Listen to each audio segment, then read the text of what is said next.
in Paris, France, you had the PFL Europe 3 series.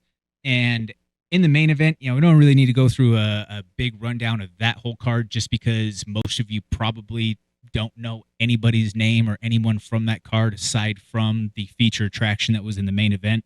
And that was Cédric Doumbé. Cédric Doumbé obviously went out there and put on an impressive performance with a 9-second knockout in that first round. But I have a little bit of issue with this in the sense of so many people were, oh man, the way that he brought the pillow the day before to weigh-ins and he walked out with a mattress saying, I'm putting you to sleep. Aren't you guys all the same people that called Henry Cejudo cringe? Aren't you all the same people that said that this is trying too much or he is just being extra? Aren't you the same people that were saying that?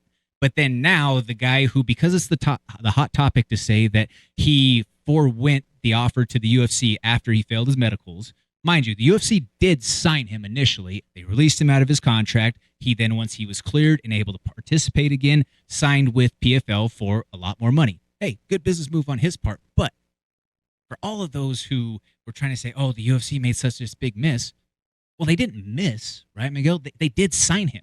But he had an issue that kept him from being able to compete right then and there. And yes, it was a significant difference as far as the earnings go. When the UFC signed him, it was a deal to fight for 20 and 20. 20 to show, 20 to win. He made, I believe, 120 on that fight for PFL. So obviously, considerable difference in terms of the earnings threshold there.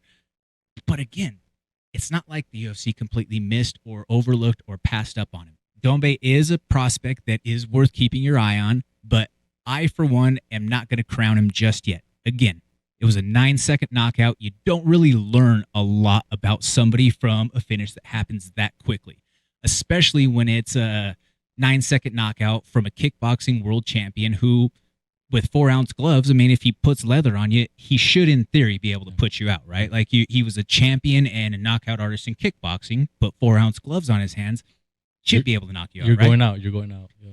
Exactly. So, again, I think that we need to see a lot more from Doumbé before we go ahead and crown him as the next coming or the next great champion potential, because we also have to keep in mind that the kid who he fought was also only 4-0. He was a 4-fight pro that didn't have the extensive kickboxing background and accolades the way that Doumbé did.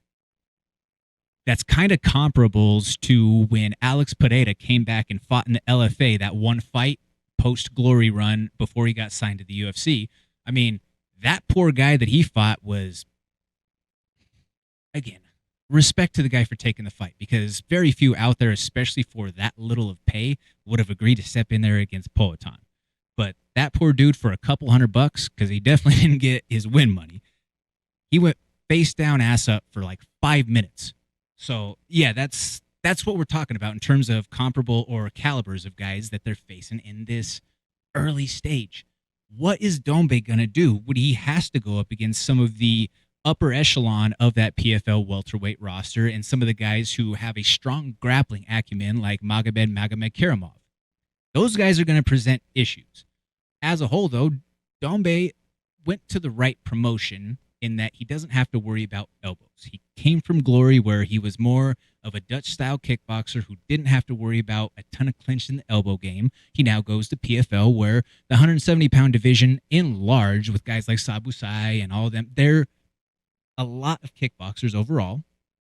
But those few wrestlers and those few grapplers in there, though they can't throw elbows, they do present a menacing threat that is kind of an antidote to his skill set. So I'm interested to see how he goes going forward. But again, I'm not ready to put the crown on him just yet.